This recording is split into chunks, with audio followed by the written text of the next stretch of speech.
O Projeto Anjo da Esperança auxilia nas necessidades da produção do programa Na Mira da Verdade, para que mais pessoas conheçam as verdades reveladas por Deus. Junte-se a este projeto e ajude a transformar vidas. Sou Anjo, sou Novo Tempo.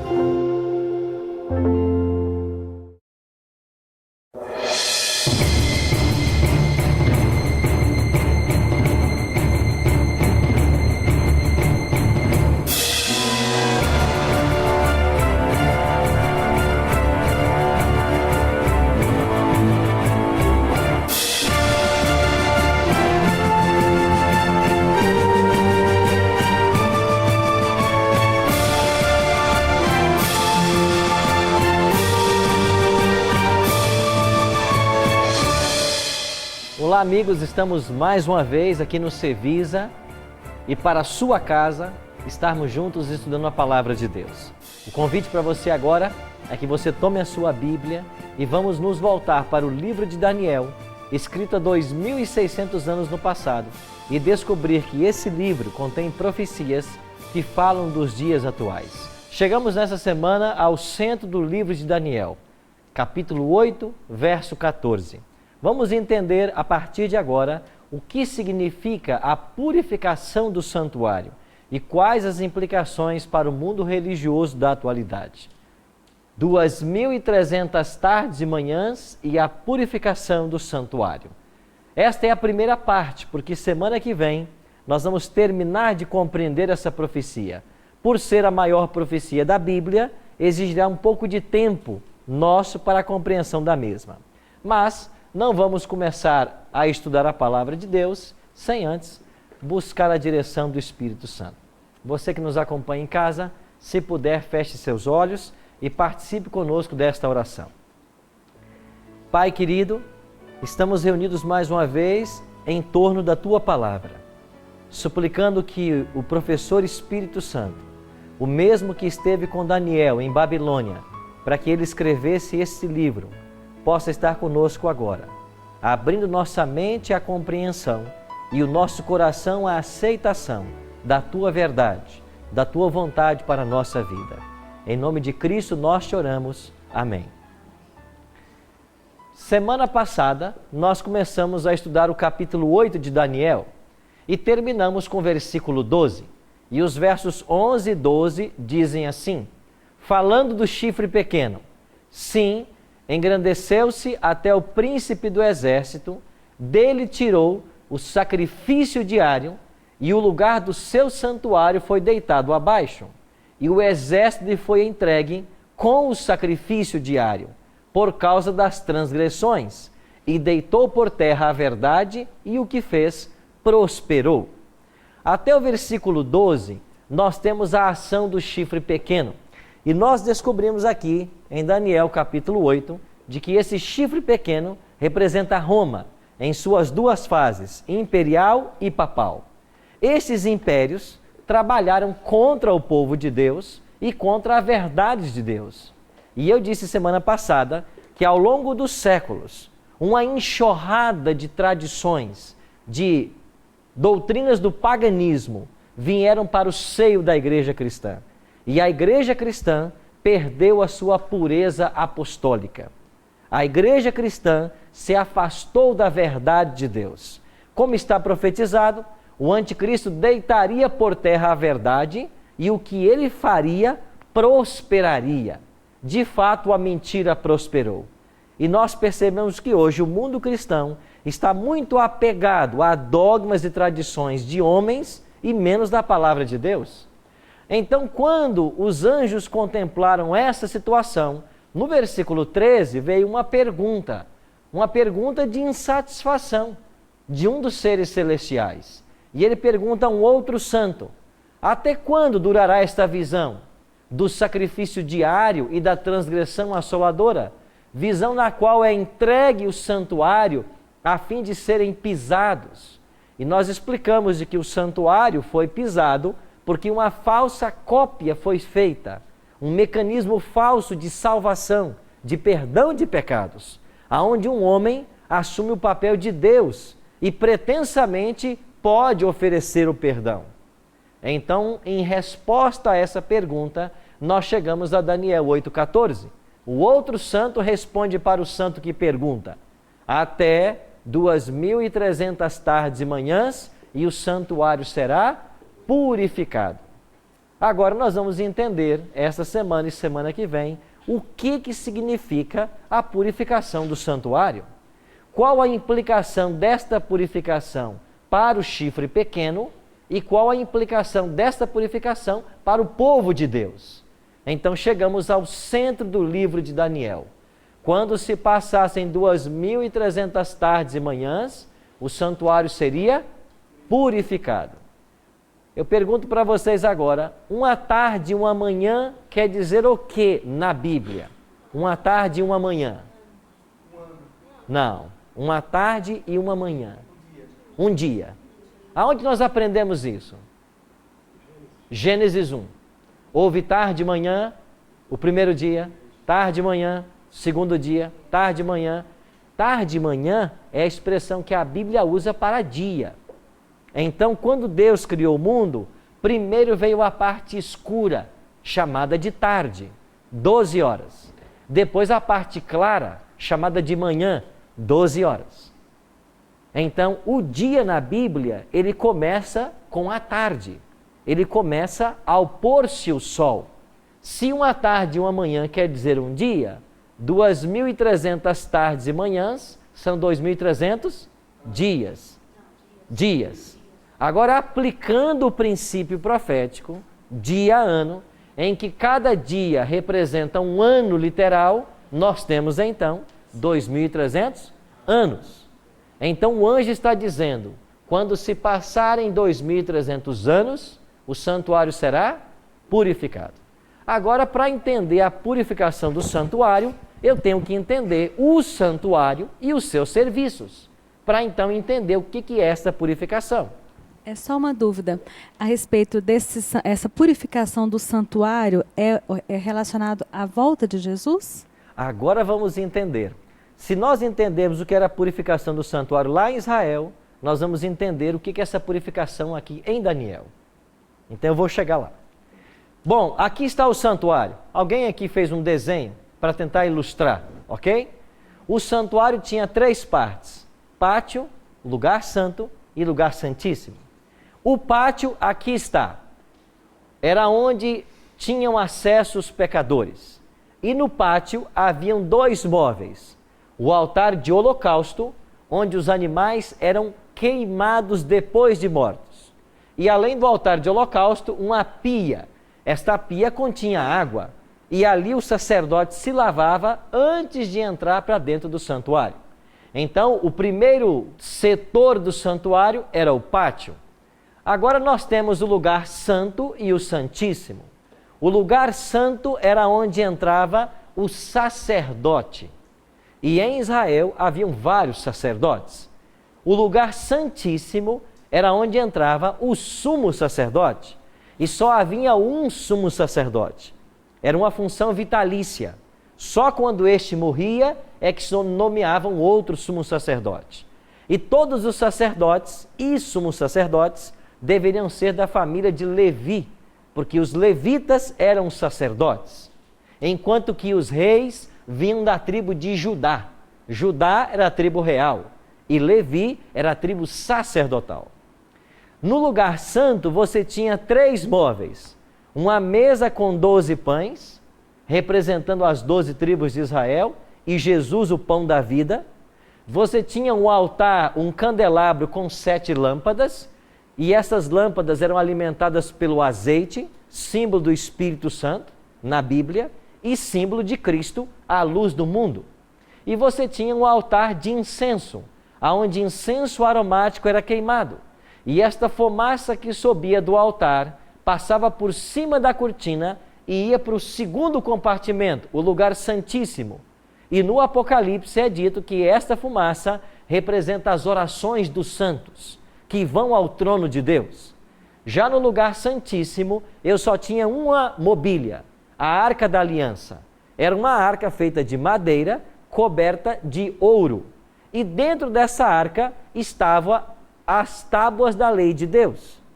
Deus escreveu os 10 mandamentos, segundo o Êxodo 31:18, com o seu próprio dedo, entregou a Moisés e Moisés colocou dentro dessa arca. Houve uma ocasião que aí dentro também esteve a vara de Arão, que floresceu, e um pote com maná, que era o pão que caía do céu, enquanto eles caminhavam pelo deserto. Então, em um momento da história, havia 3 objetos dentro da arca: o maná, a vara e as tábuas da lei. Mas, normalmente, só era as tábuas da lei. Então, aqui, em cima do propiciatório da arca, haviam 2 anjos esculpidos em ouro. E no meio desses anjos, manifestava-se a glória de Deus, que a Bíblia vai chamar de Shekinah. Então, o que é Shekinah? É o brilho da glória de Deus, é o sinal da sua presença, dentro do Santíssimo do Santuário, em cima da Arca da Aliança. Este era o santuário. Agora, o santuário tinha 2 serviços. O primeiro era o serviço de perdão dos pecados. Isso era diário. Então, quando um israelita pecava, ele trazia um animal até o santuário. Para cada tipo de pecado, tinha um tipo de animal. Ele colocava a mão na cabeça desse animal e ele confessava o seu pecado. Depois ele pegava a faca e matava o animal. O sacerdote pegava o sangue desse animal e levava para dentro do lugar santo. E no lugar santo, ele aspergia um pouco desse sangue nas pontas do altar de incenso e também aspergia o sangue na cortina que separava o local santo do Santíssimo. Então, simbolicamente, o pecado saiu do pecador, foi para o animal e via sangue, foi para o santuário. Terminado o ritual, o meu pecado estava perdoado. E eu podia voltar para casa na certeza de que Deus me perdoou. Demir? O senhor falou para cada tipo de pecado, havia um animal? Tipo de animal. Não era só um único animal? Não. Tinha pecados que era uma pomba, tinha pecados que era uma rola, tinha pecados que era um cordeiro, tinha pecados que era uma cabra, tinha pecados que era um touro. Para cada tipo de pecado, a lei cerimonial especificava um tipo de animal. Então, isto acontecia todos os dias. E foi assim que os israelitas foram perdoados em seus pecados. Antes do santuário, como que as pessoas eram perdoadas? Também pelo sacrifício. Aonde ocorreu a primeira morte de um cordeiro? Abraão? Não. No Éden. Quem foi que matou o primeiro cordeiro? O próprio Deus. Quando ele teve que fazer uma veste de pele para Adão e Eva.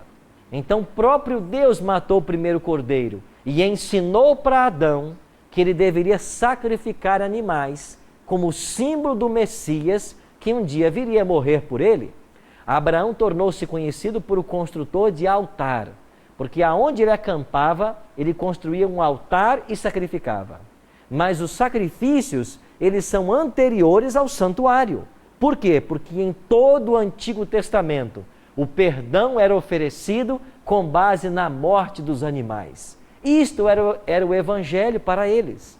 Então eles matavam o animal na esperança de que esse animal representava o Messias que um dia viria a morrer por eles. Demir. Então o perdão só vem através do sangue. Só. Por isso que a Bíblia declara, sem derramamento de sangue, não há o quê? Remissão de pecados. Só há perdão se houver derramamento de sangue. É assim desde o Éden. Isso era diário. Agora imagine você, todo israelita, trazendo um animal até o santuário toda vez que pecava. Imagine você, o sacerdote, aspergindo essa cortina de sangue. Precisava haver uma purificação. E essa purificação não era apenas cerimonial, era uma purificação física, que envolvia lavagem do santuário com água. E quando é que se dava essa purificação? No 10º dia do 7º mês. Então essa aqui é uma data importante que vocês têm que gravar. 10º dia do 7º mês do calendário judaico era o dia da expiação. Então a Bíblia diz que todo 10º dia do 7º mês, quem é que deveria entrar em cena? O sumo sacerdote. E o que o sumo sacerdote fazia? Ele entrava no lugar santíssimo E lá, diante da arca, ele fazia um ritual para purificar o santuário. E uma vez que terminava esse ritual, os pecados daqueles últimos 12 meses estavam completamente esquecidos e perdoados. Sim. Essa data no nosso calendário atual, eles comemoram em que data que seria essa Ela data? vai alternar de ano para ano, porque nós temos ano com 29 em fevereiro, aí então de ano para ano ela alterna. No calendário judaico era fixa. O nosso vai sempre cair em setembro ou outubro, sempre nesses 2 meses. Então, o primeiro mês dos judeus é o mês da Páscoa e chamava-se Abib. Então, o mês da Páscoa era o primeiro mês. E a Páscoa sempre vai cair março ou abril, certo? Todo ano é assim, março ou abril. Então, a Páscoa é o primeiro mês dos judeus. E o 7º mês vai cair sempre em setembro ou outubro, ok? Então, no 10º dia do 7º mês, acontecia o dia da expiação. Sim, pastor? Em qual situação, porque parece que está faltando uma parte, em qual situação o santuário era purificado pelo bode Azazel? Sim, é nisso que no dia 10 do 7º mês. Então não era só por água? Não. A água fazia parte da purificação física. Eu vou falar agora da purificação cerimonial. Como funcionava? No 10º dia do 7º mês, quem é que entrava em cena, que eu falei? Sumo sacerdote. Ele só entrava em cena uma vez por ano. E ele, quando acordava, ele tinha que matar um animal por ele mesmo. Qual era o animal que ele matava em prol dos seus próprios pecados? Um carneiro. Levítico 16 ensina isso. Um carneiro. Ele matava um carneiro e uma vez que ele fazia o oferecimento do pecado por ele mesmo, ele estava pronto agora para interceder pelo povo. Quando ele ia começar o ritual de expiação, traziam 2 bodes à presença dele. Você se lembrou de alguma coisa agora? Carneiro e bode? Exatamente. Você entende agora por que Daniel 8 começa com um carneiro e um bode? Porque o contexto de Daniel 8 é um dia de expiação. O único dia que morria um carneiro e um bode era no dia da expiação. E quando a visão do capítulo 8, começa com um carneiro e um bode, isto é uma clara alusão de que o capítulo 8 de Daniel trata-se do cerimonial de um dia da expiação. É por isso que no verso 14 vai dizer da purificação do santuário, porque é o contexto da expiação. Esses 2 bodes vinham à presença do sumo sacerdote. Eles lançavam a sorte ali. Como a gente lança cara e coroa? Ele lançava uma sorte. Um desses bodes representaria Cristo. O outro bode representaria Satanás. A palavra hebraica que vai aparecer aí é Azazel, que não foi traduzida para o português. Então, um bode representava Cristo e o outro era para Azazel. Esse bode que representava Cristo, ele era sacrificado. O sumo sacerdote pegava o sangue desse bode e ia até o Santíssimo. E com o sangue desse bode, ele fazia a purificação do santuário. Era uma purificação ritual. Então, uma vez que ele terminava o ritual de purificação, ele purificava o local santíssimo, ele purificava o local santo, ele purificava o pátio. Então, se todo dia o pecado entrava para dentro do santuário e o contaminava, no dia da expiação, o pecado tinha que sair do santuário. Por isso, ele primeiro começava pelo Santo dos Santos, ou Santíssimo. Depois vinha para o Santo, depois ia para o pátio. Quando ele terminava essa expiação, e você podia ler comigo esse verso, porque isso aqui é chave. Levítico capítulo 16, é o capítulo que explica todo o dia da expiação. Olhe com muita atenção o verso 20. Levítico 16, 20. Página 85, bem no início da Bíblia aí. Página 85, bem no início da Bíblia. Levítico 16, 20, diz assim: havendo, pois, acabado de fazer a expiação pelo santuário, pela tenda da congregação e pelo altar, Então o que acontecia? Quando é que esse bode para Azazel, que eu disse que tipifica Satanás, entrava em cena? Terminada a expiação. Por que que esse bode só pode entrar em cena uma vez que terminou a expiação? Porque Satanás não pode expiar pecados. E se esse bode representa Satanás, ele não pode ter participação na expiação. Então Satanás não pode perdoar pecados, porque ele não derramou sangue para isso, porque ele não é santo para ocupar o lugar de ninguém. Agora o sumo sacerdote colocava a mão sobre a cabeça desse bode Azazel e transferia esses pecados para o bode, e ele era levado para o deserto por mão de alguém. Alguém levava esse bode para o deserto, e lá esse bode era solto. E lá ele morria de fome ou sede. E esse bode sendo levado para o deserto é uma tipificação, é um tipo de Satanás preso por 1000 anos antes de ser destruído, segundo o Apocalipse capítulo 20. Você sabe que Satanás vai ficar preso por 1000 anos? Esse é um tema do Apocalipse, mas quando Cristo voltar, Satanás será acorrentado e ele vai ficar preso por 1000 anos. Então esse bode no deserto representa a prisão de Satanás. E assim como o bode morria no deserto, depois de 1000 anos, Satanás será destruído. Nós iremos para um breve intervalo e assim que voltarmos, vamos dar continuidade ao tema de hoje. Eu espero por você.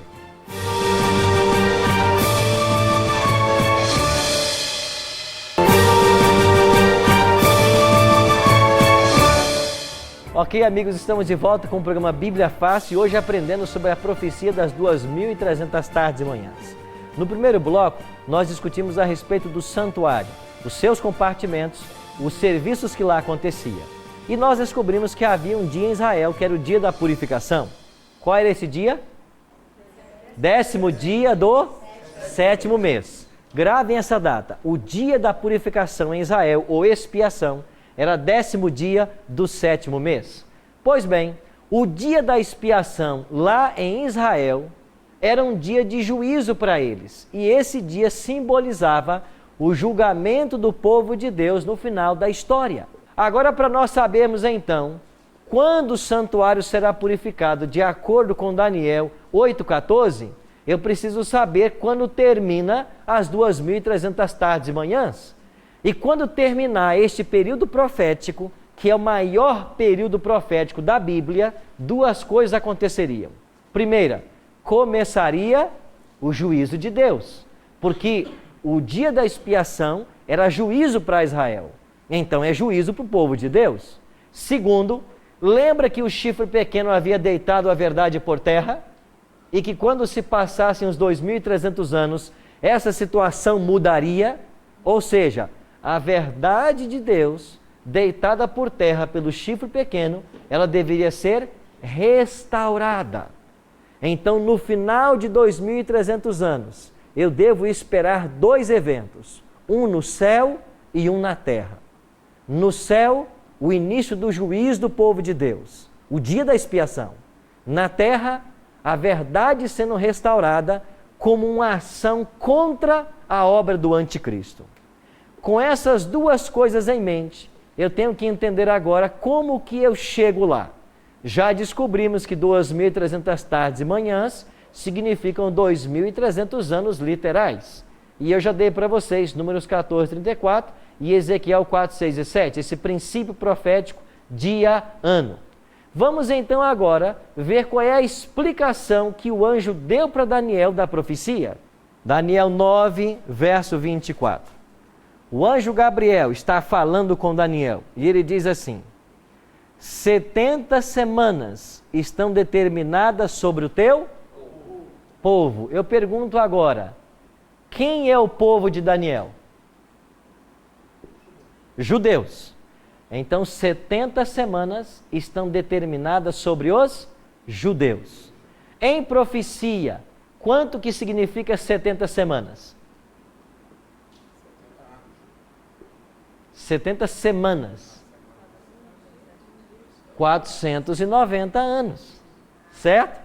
eu tenho que multiplicar 70 semanas por 7, porque cada semana tem 7 dias. Então o anjo Gabriel disse assim: Daniel, Deus vai dar para o seu povo 490 anos de oportunidade. Para quê? Continue o verso comigo. Cessar a transgressão, dar fim aos pecados, expiar a iniquidade, trazer a justiça eterna, selar a visão e ungir o Santo dos Santos. Em síntese, 490 anos para que a nação judaica se arrependa dos seus pecados. Porque vocês estão vivendo no pecado e vocês têm que se arrepender.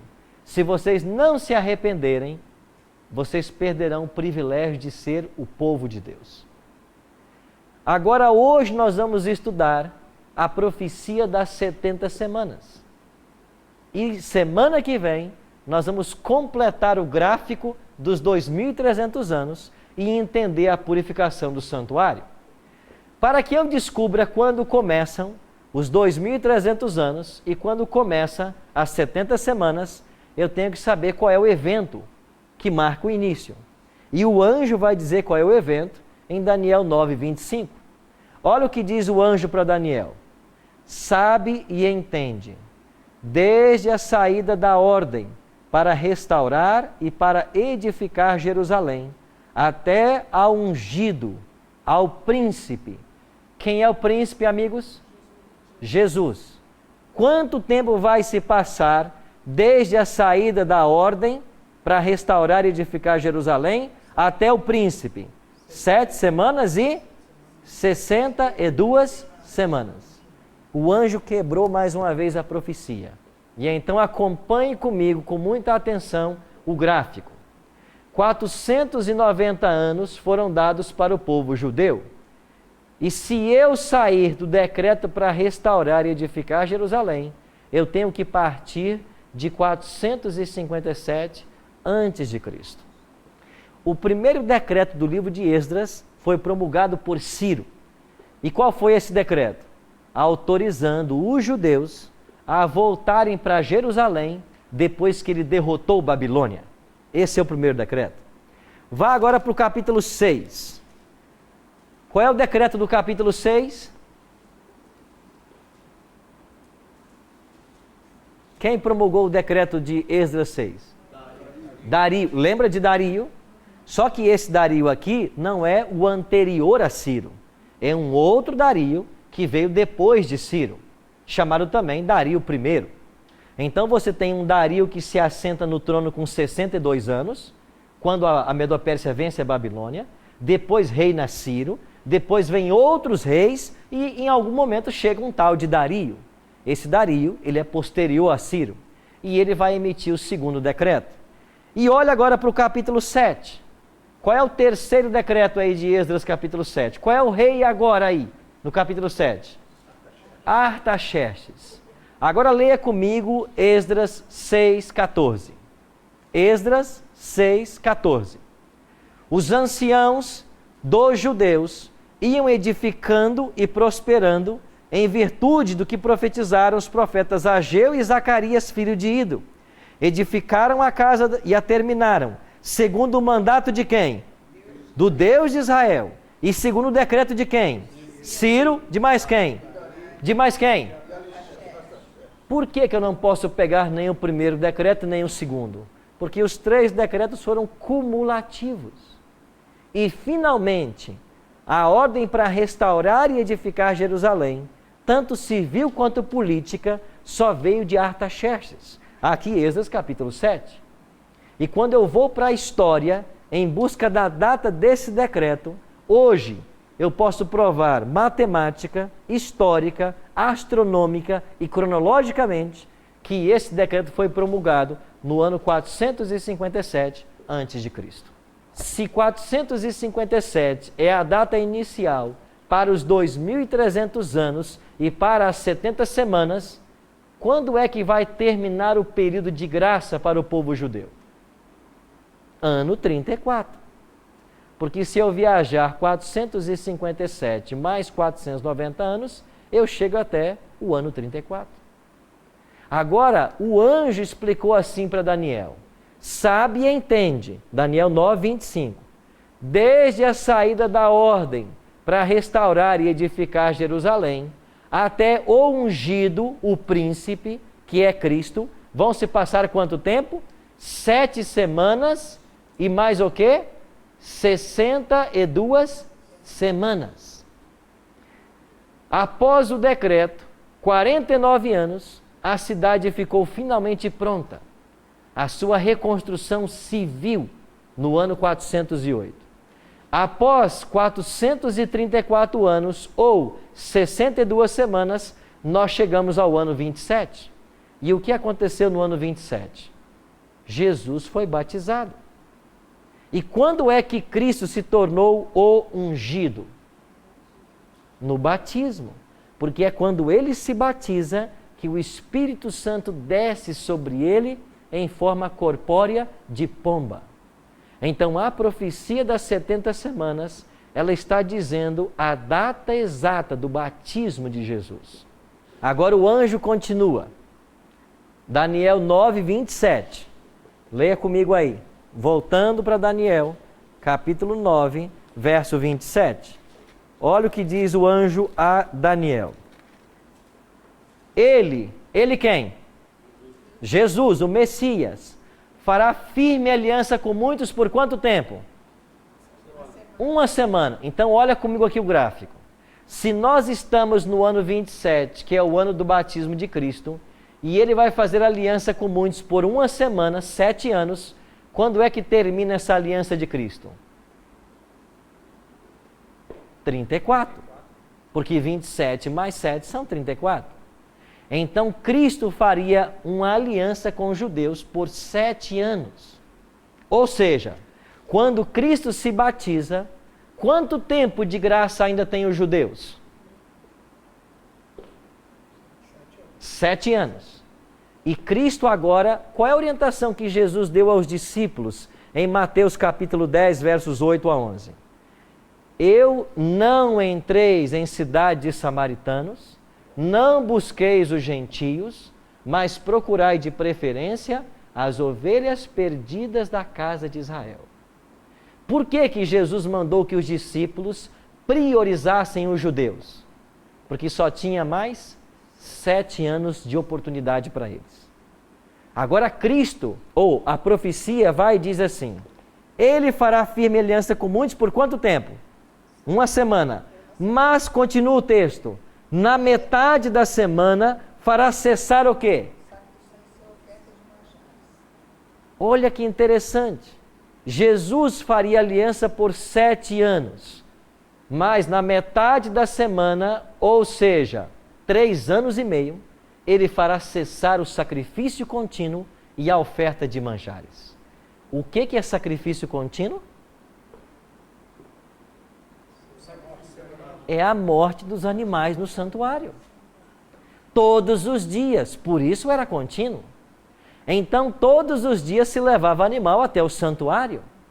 E enquanto Cristo viveu, também foi assim.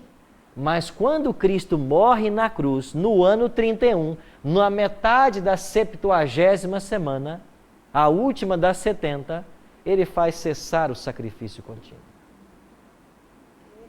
Você entendeu quando é que os animais deixaram de ter validade? Quando é que a lei cerimonial que exigia a matança de animais finalmente perdeu o seu valor? Somente na cruz de Cristo. A lei cerimonial, ela apontava para a cruz. E quando Cristo morre na cruz, nenhum animal mais tem que morrer. E João Batista, em João 1:29, olhando para Cristo, declarou o quê? Eis o Cordeiro de Deus que tira o pecado do mundo. Jesus é o Cordeiro de Deus. Você percebe que a profecia se centraliza em Cristo? Nos primeiros 3 anos e meio, o próprio Cristo pregou para os judeus. Ele foi atrás da nação. O que eles fizeram com ele? Crucificaram. Quantos anos faltavam ainda de graça para os judeus? 3 anos e meio.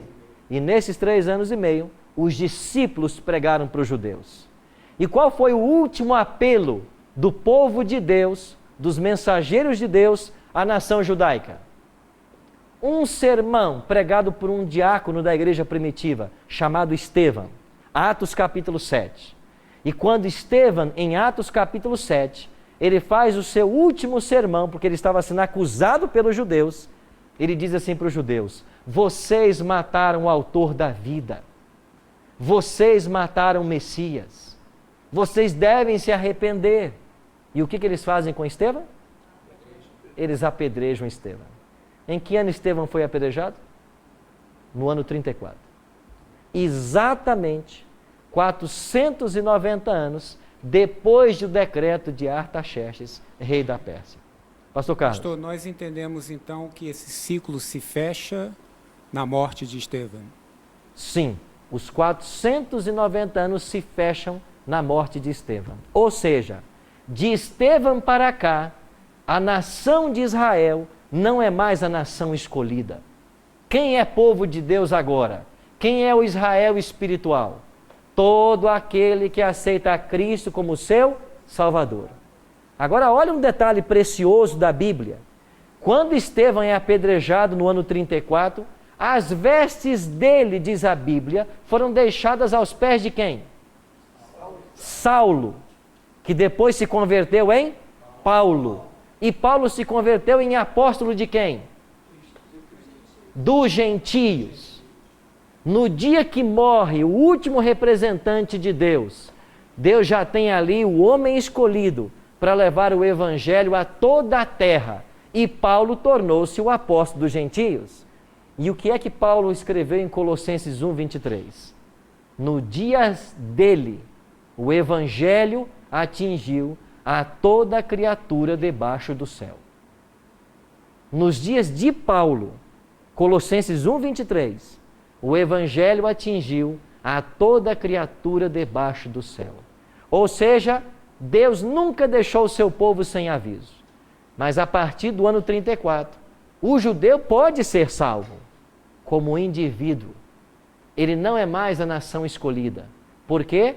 Porque foi dado para a nação 490 anos e eles crucificaram a Cristo. E eu queria que você entendesse a beleza da profecia agora, porque agora chegamos no clímax. Olha que interessante. Nós temos o período maior de quantos anos? Eu já viajei com os judeus 490. Me faltam quantos? Eu estou em que ano até agora? Se eu viajar então mais 1810 anos, eu vou chegar em que ano? Qual é o ano da purificação do santuário? Pronto, eu cheguei ao ano.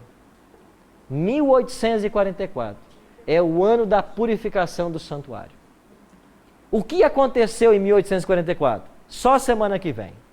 Mas hoje, eu queria que você entendesse a beleza dessa profecia. E sabe qual é a beleza? Olha aqui um detalhe. João Batista declarou: eis o Cordeiro de Deus que tira o pecado do mundo. Abra sua Bíblia em Êxodo capítulo 12. Êxodo capítulo 12. O que temos em Êxodo capítulo 12? 12:1. 48. A instituição da Páscoa. A Páscoa foi instituída no dia em que Deus libertou o seu povo de Israel. E isto prefigura a libertação final do povo de Deus. Agora, a Páscoa, quando foi instituída, cada família tinha que separar um cordeiro para si. A pergunta é, que dia o cordeiro deveria ser separado? Olha o verso 3. Falai a toda a congregação de Israel, dizendo: aos 10 desse mês, cada um tomará para si um cordeiro segundo a casa dos pais. Um cordeiro para cada família. Qual era o dia que o cordeiro deveria ser separado? 10º dia. De qual mês? Não. Nós estamos falando da Páscoa. 7º mês é dia da expiação. Olha o versículo 1.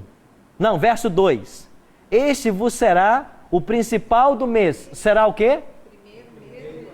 Então, o primeiro mês dos judeus é o mês da Páscoa. Eu disse para vocês que eles chamavam de Abib. Em que dia do primeiro mês o cordeiro era separado? 10º dia. Agora olha o verso 6. E o guardareis até que dia? 14º dia. E todo o ajuntamento da congregação de Israel o imolará. Que horas? No crepúsculo da tarde. Preste atenção.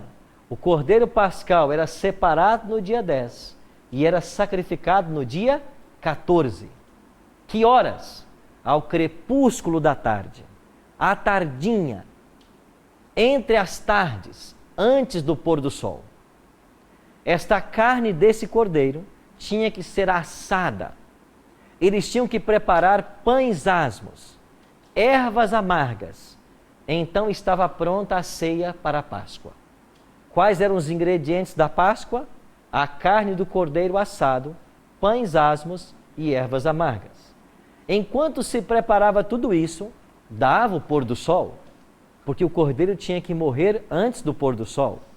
E eles só comiam a carne desse cordeiro no dia seguinte, biblicamente falando.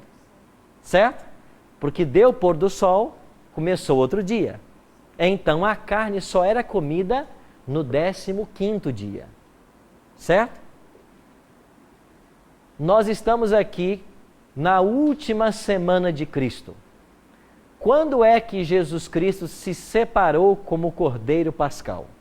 Ele tinha que se separar no dia 10, que foi o domingo anterior à crucifixão.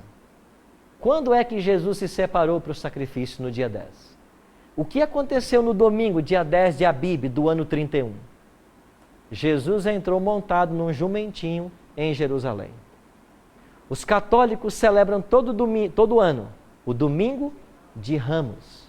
Por que eles celebram o domingo de Ramos? Porque Jesus entrou em Jerusalém montado num jumentinho e as pessoas colocaram ramos à beira da estrada. Quando todo mundo esperava que ele fosse ser coroado, porque assim chegavam os reis para a coroação, segundo o ritual do Antigo Testamento, Jesus simplesmente desapareceu. Ele não aceitou ser coroado. E por que é que Jesus desapareceu? Porque ele estava se colocando à parte como o Cordeiro. A segunda-feira foi dia 11. A terça, 12. Quarta, 13. Quinta, 14.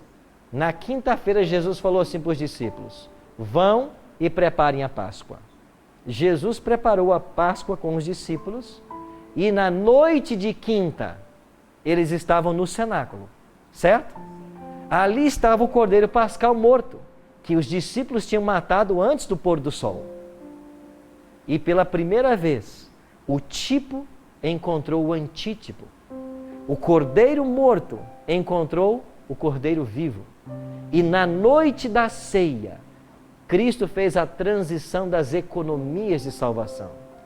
Se até aqui todo o povo era salvo por crer nesse Cordeiro, a partir de agora, eles vão ser salvos por crerem em mim, como Cordeiro de Deus. Terminou a ceia, Jesus foi para o Getsêmani. Interessante que Jesus se separou no dia 10 e no dia 14 o Cordeiro deveria ser morto. Jesus foi já na noite daquele dia para o jardim. Judas chegou e beijou a Cristo. Que horas Judas chegou e beijou a Cristo? Ele entrou em Jerusalém no dia 10. Naquela noite ele reuniu com os discípulos e Judas o beijou naquela noite. Quando Judas o beijou, isso tipifica a morte dos primogênitos lá no Egito. Porque quando o povo saiu de Israel, o anjo da morte passou matando todos os primogênitos. E esses primogênitos morreram meia-noite. Judas traiu Cristo, ele foi preso, naquela madrugada injustamente condenado, julgado, e quando foi 9 horas da manhã da sexta-feira, eles estavam pregando Cristo na cruz. A Bíblia declara que Jesus foi crucificado exatamente 9 horas da manhã. Por quê? porque era a hora que morria o cordeirinho no santuário. Ele ficou 6 horas na cruz, até a morte. Que horas ele morreu? 15 horas, na hora que morria o segundo cordeiro. Jesus veio cumprir tudo que a lei dizia sobre ele. E o mais belo de tudo, Jesus, quando morre na cruz, você poderá perguntar, mas pastor, agora nós perdemos o simbolismo então?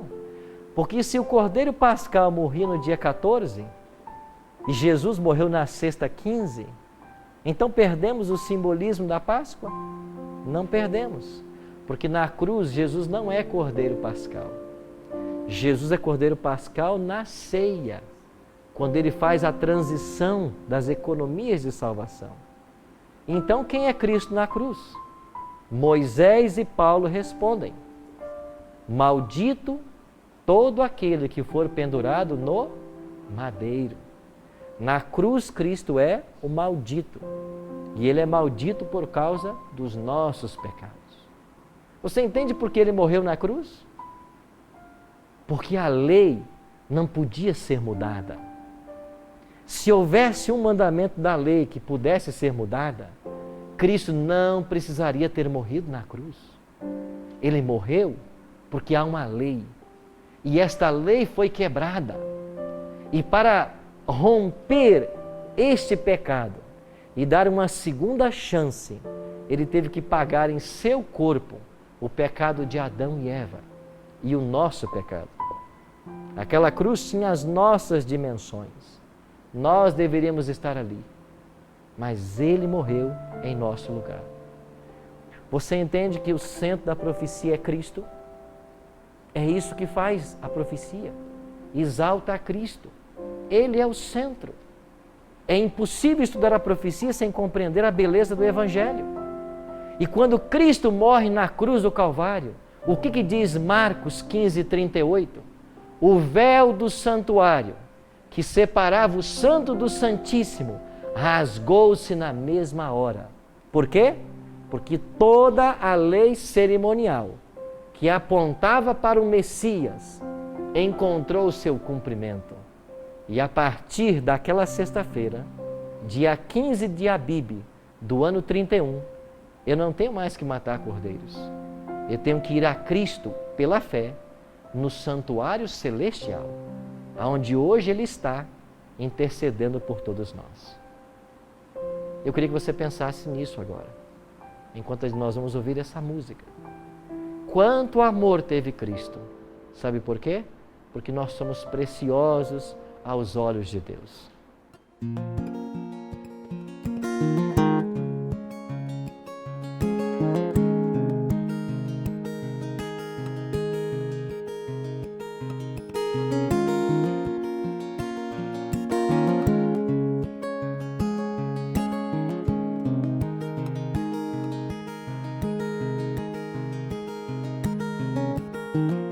Vou te contar de um amor do seu jeito tão perfeito, sem perceber, me transformou do meu jeito imperfeito, me aceitou.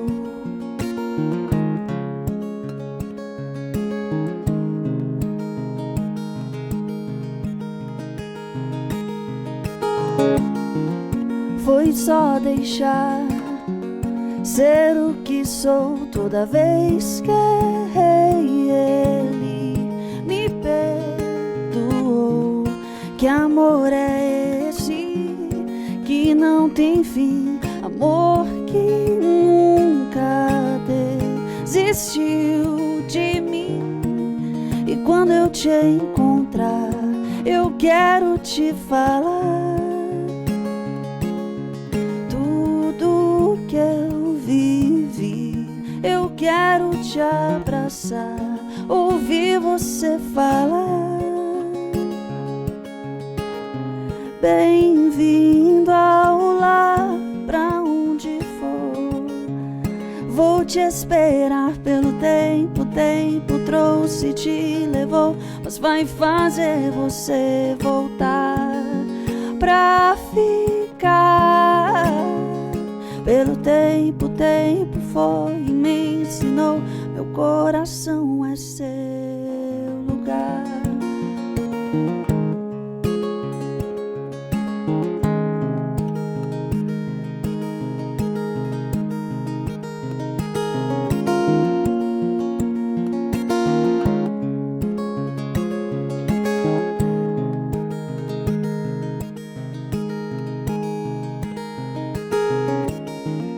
Foi só deixar ser o que sou toda vez que errei. Ele me perdoou. Que amor é esse que não tem fim? Amor que nunca desistiu de mim. E quando eu te encontrar, eu quero te falar tudo que vivi. Eu quero te abraçar, ouvir você falar. Bem-vindo ao lar, pra onde for. Vou te esperar pelo tempo. O tempo trouxe e te levou, mas vai fazer você voltar pra ficar. Pelo tempo, o tempo foi e me ensinou, meu coração é seu lugar. Pra onde for, vou te esperar pelo tempo. O tempo trouxe e te levou, mas vai fazer você voltar pra ficar. Pelo tempo, o tempo foi e me ensinou, meu coração é seu lugar.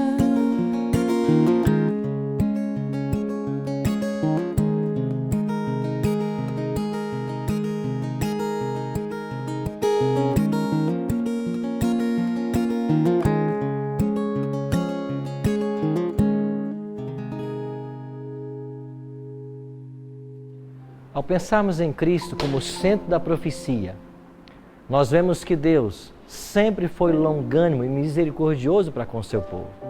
Ao povo de Israel foram 490 anos de oportunidade, mas eles deixaram passar essa oportunidade. Não se arrependeram, perderam o privilégio de ser a nação de Deus. E agora Cristo levanta a igreja cristã da própria cruz e através da igreja cristã, Ele espera que o seu evangelho atinja toda criatura, preparando o mundo para a sua volta. Hoje acontece a mesma coisa. Existe uma porta aberta no céu, pela qual eu e você podemos entrar. Cristo declarou de que essa porta está aberta e quando Ele abre, ninguém pode fechar, mas quando Ele fecha, ninguém pode abrir. Há um momento limite para a humanidade. E se até esse momento todos nós não aceitarmos a Cristo, não tomarmos nossa decisão, nós passaremos a um ponto onde a graça de Deus não mais nos alcançará. Nós chamamos esse momento o fechamento da porta da graça. Essa expressão é tomada da parábola de Cristo, quando Ele ensinou a parábola das 10 virgens. 5 estavam prontas e 5 não. E quando o noivo chegou, as 5 que possuíam o azeite, elas entraram, e 5 ficaram de fora. E elas pediram ao noivo, abra-nos a porta. E a resposta do noivo foi, eu não vos conheço. Há um momento histórico em que a oportunidade fechará para todo ser humano. E nós precisamos hoje fazer a nossa decisão. Cristo pagou o preço da sua salvação. Só existe uma condição agora. Amigo, é crer. Por isso Cristo nos convida. Porque Deus amou o seu mundo de tal maneira, e Ele deu o seu Filho, para que todo que nele crê não pereça, mas tenha vida eterna. Essa é a condição. Crer. Aceitar a Jesus como meu Salvador. Deixar que Ele dirija a minha vida. E quando eu aceito a Cristo como meu Salvador, a minha vontade vai estar submissa à vontade dEle. Ele passará a reger a minha vida. Por isso, Vamos aproveitar enquanto estamos vivendo um tempo de graça e tomarmos nossa decisão. Ore comigo agora. Pai, obrigado porque a Tua palavra nos ensina de que Jesus pagou o preço do nosso pecado para que nós pudéssemos viver e viver eternamente. Obrigado porque hoje não temos mais que sacrificar animais, porque o Cordeiro de Deus que tira o pecado do mundo foi imolado na cruz do Calvário. Que nós possamos, pela fé, nos apossarmos desses méritos e que o Senhor mude em nossa vida tudo o que precisa ser mudado para que um dia estejamos contigo na eternidade. Abençoe a todos nós. É a nossa oração, em nome e por amor de Jesus. Amém. Obrigado, amigo, pela sua participação no Bíblia Fácil de hoje. Semana que vem estaremos juntos para compreender o final da profecia de Daniel 8,14. Eu espero você. Até lá.